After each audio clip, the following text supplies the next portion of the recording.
Hello વિદ્યાર્થી મિત્રો, હું ફરીથી તમારું માનવ ક્લાસીસમાં હાર્દિક સ્વાગત કરું છું. તો આજે આપણે ધોરણ 6 નો ગાલા સ્વાધ્યાય પોથીનો કે આપણે ગુજરાતીનો પાઠ ત્રીજો જોવાનો છે. આપણે પહેલો અને બીજો તો જોઈ ગયા છીએ ઓલરેડી, આપણે નાખી દીધેલા જ છે વિડીયો. અને હવે આજે આપણે પાઠ 3 નો સોલ્યુશન કરવાના છે. તો ફટાફટ આપણી ચેનલને લાઈક એન્ડ સબસ્ક્રાઇબ કરી નાખો, જેથી આગળના પાઠ પણ તમને જોવા મળે. અને તમારા ફ્રેન્ડને પણ શેર કરો, જેથી એ પણ ગુજરાતી ગાલા સ્વાપોથીના વિડીયો જોઈ શકે. તો ચાલો પાઠ 3 નું નામ આપણે પહેલા જોઈએ. શું નામ છે? તો કે ચોમાસામાં સૃષ્ટિ સૌંદર્ય. એના લેખક કોણ છે? તો કે ગીજુભાઈ બધેકા. હવે એના વિકલ્પ છે નીચે મુજબ.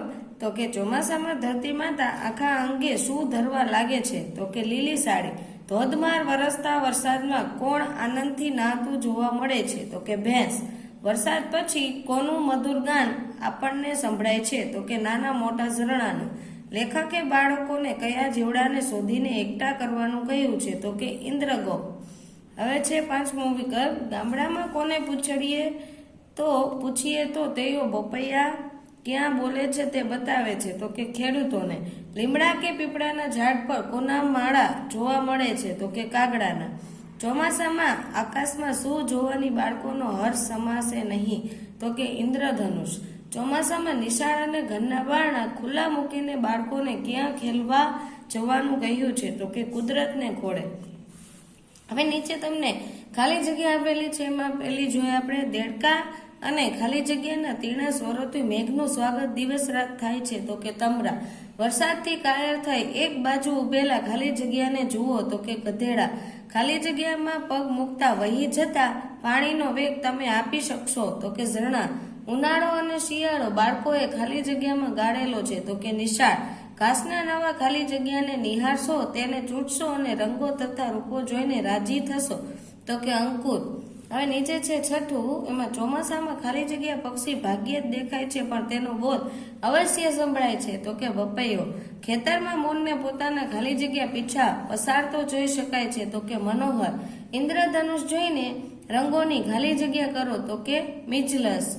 હવે ખાલી જગ્યા પૂરી. હવે આપણે 1-2 વાક્યના પ્રશ્ન જવાબ જોવાના છે, જે 1 માર્કમાં પૂછાય છે. એમાં પહેલો પ્રશ્ન છે, ચોમાસું ચાલુ હોય ત્યારે શું થાય? તો કે ચોમાસું ચાલુ હોય ત્યારે આકાશે વાદળા વારંવાર ચડી આવે છે, કોઈ વાર ગાજવીજ સાથે તો કોઈ વાર ગર્જના વિના મેઘ જળ પૃથ્વી પર ઉતરે છે. આકાશમાંથી વરસાદનું પાણી ગળ્યા કરતું હોવા છતાં લેખક બાળકોને શું કરવાનું કહે છે? તો કે આકાશમાંથી વરસાદનું પાણી ગળ્યા કરતું હોવા છતાં લેખક બાળકોને ઉડીને સ્ફૂર્તિ આણીને ફરવા, રખડવા અને રમવા ઉપડવાનું કહે છે. વરસાદથી કૂતરા અને ગાયો પર શી અસર થાય છે? તો વરસાદમાં કૂતરા દોડાદોડ કરી મૂકે છે અને ગાયો અકળાઈ જાય છે. વરસાદ પછીની હવાની બાળકોમાં શું પરિવર્તન આવશે? તો કે વરસાદ પછીની તાજગી આપનારી હવાથી બાળકોમાં ઉડી જવાનું ચેતન આવશે. તેઓ નિર્દોષ દોડાદોડ કરી મૂકશે. પાંચમું છે, બાળકો ચોમાસામાં શું લાવીને મોટાને ભેટ કરશે? તો કે બાળકો ચોમાસામાં નવા અને નાના ઘાસ અને ફૂલો લાવી મોટાને ભેટ ધરશે. ચોમાસામાં ગામડામાં પાદર અને સીમ ભણી જતા કયા પક્ષીઓનો અવાજ સંભળાય છે? તો કે ચોમાસામાં ગામડામાં પાદર અને ચીસ ભણી જતા કોઈ ગટામાં કોયલની કુંજનો અને બપૈયાનો અવાજ સંભળાય છે. હવે છે પ્રશ્ન નંબર 4. એમાં 2-3 વાક્યના છે, જે આપણે પરીક્ષામાં 2 માર્કમાં પૂછાય છે. તો આપણે પહેલો પ્રશ્ન જોઈશું છે. તો કે લેખકે ચોમાસામાં બાળકોને કેવા જળને જોવાનું કહ્યું છે? લેખકે ચોમાસામાં બાળકોને પૃથ્વી પર પધરાતા, એકઠા થતા અને નાની નિકોમાંથી નદીઓ બનાવતા આકાશના જળ જોવાનું કહ્યું છે. આ ઉપરાંત આ જળે સ્થાપેલા નાના તળાવો, ભૂસરો, સમુદ્ર, દુનિયા, બેટ અને દ્વિકલ્પોને જોવાનું કહે છે. હવે બીજું છે, શક્કરખોરો પક્ષીને કેવી રીતે ઓળખી શકાય? તો કે થોર કે રણ કે કોઈ ફળ, ઝાડ કે વેલ પાસે ઉડતું અને ફૂલોમાંથી મધ ચૂસતું પક્ષી શક્કરખોરો છે. તેની છાતી અને પીળી અને તેની વચ્ચે કાળો લાંબો પટ્ટો હોય છે. હવે નીચે ત્રીજો પ્રશ્ન છે, વરસાદ પછી ખેતરમાં જતા શું જોવા મળે છે? તો કે વરસાદ પછી ખેતરમાં જતા વાવણી કરતા ખેડૂત ખેતરમાં ઉગી ગયેલી જુવારની હારો, ગીત ગાતા ગાડા વાળા, પાવા વગાડતા લહેરી જુવાનિયાઓ જોવા મળશે. હવે તમને પ્રશ્ન નંબર 5 આપેલ એક શબ્દ સમૂહ વાંચો, તેને લાગુ પડતા વિભાગમાં લખી ઉદાહરણ મુજબ છેકતા જાઓ. હવે ચોમાસાને લગતા છે, પછી ચોમાસું જીવો છે, જગ્યા કે વસ્તુઓની વિશેષતા દર્શાવતા છે, નદીને લગતા છે, પક્ષીઓને લગતા છે, પછી ક્રિયાની વિશેષતા. એમાં આપણે બધાનું વર્ગીકરણ કરવાનું છે. તો ચોમાસાને લગતામાં આવશે જળ, ગર્જના, પૂર, મેઘ, ઇન્દ્રધનુષ અને મેઘધનુષ.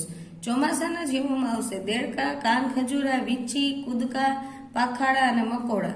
જગ્યા કે વસ્તુઓની વિશેષતા દર્શાવવા માટે લીલું, તીણું, ઝીણું, આમ તેમ, આજુબાજુ, સહજ, ધોળું કાળું, સરસર, ઝાંઝરું, તળિયું, તપખરીયું, મોટું, નાનું, લીમડો, ચોખ્ખું, આખું, પછી હમણાં, જાડું, પછી પીપલ, ઊંચું નીચું ને રંગબેરંગી આવશે.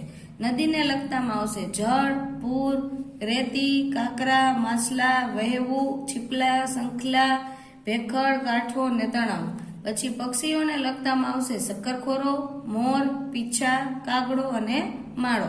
ક્રિયાની વિશેષતામાં આવશે વારંવાર, મધ ચૂસવું, પછી નાચવું, વહેવું, કરડવું અને નીતર્યું. હવે નીચે છે રેખાંકિત શબ્દો ફકરામાં આડા અવળા લખાઈ ગયા છે, તેમને યોગ્ય સ્થાને મૂકી ફકરો ફરીથી બનાવવાનો છે. મેં અહીંયા નીચે ફકરો ફરીથી બનાવી દીધો છે. જો ઘણે ઊંચે છે એની જગ્યાએ આવશે નીચે, પછી છે કેરી છે એની જગ્યાએ આવશે મજબૂત, પછી અહીંયા મજબૂત છે અહીંયા પર આવશે, પછી પર છે અહીંયા તીણકો આવશે, અને નીચે છે અહીંયા ઘણે ઊંચે આવશે, અને નીચે અહીંયા પાછું તીણકો છે અહીંયા પાકી આવશે. ત્રીજામાં છે અહીંયા સુગંધીદાર આવશે, અહીંયા પાકી શબ્દ છે અહીંયા ત્રીજા આવશે, અને સુગંધીદાર છે અહીંયા કેરી આવશે. એવી રીતના સુધારીને ફકરો પાછો મેં લખેલો છે અહીંયા. હવે નીચે પ્રશ્ન નંબર 7 છે ખાલી જગ્યા. તો કે મેં દોડની હરીફાઈમાં ભાગ લીધો છે, હું ખાલી જગ્યા દોડીશ. તો કે ઝડપથી. વરસાદ પડવાથી રસ્તાની માટી ચીકણી થઈ ગઈ છે, હું ખાલી જગ્યા ચાલીશ. તો કે સાચવીને. હાથમાં રંગ લાગી ગયો છે, હું હાથ ખાલી જગ્યા ધોઈશ. તો કે ધસીને. મંજુલા ખૂબ આગળ પહોંચી ગઈ છે, તેને ઊભી રાખવા હું ખાલી જગ્યા બૂમ પાડીશ. તો કે મોટેથી. મામીએ લાપસી રાંધી છે, હું ખાલી જગ્યા જમીશ. તો કે ધરાઈને. હવે છે છઠ્ઠો પ્રશ્ન. દાદાને હવે ખાલી જગ્યા સંભળાય છે એટલે તે ખાલી જગ્યા બોલે છે, ઓછું કે મોટેથી. ગ્રાહક ખાલી જગ્યા બોલતા હતા, પણ વેપારીએ ખાલી જગ્યા જવાબ આપ્યો, ગુસ્સે થઈને કે શાંતિથી. નાના છોકરા તો ખાલી જગ્યા લઈ પડે ને ખાલી જગ્યા હસી પડે, તો રમતા રમતા અને રડતા.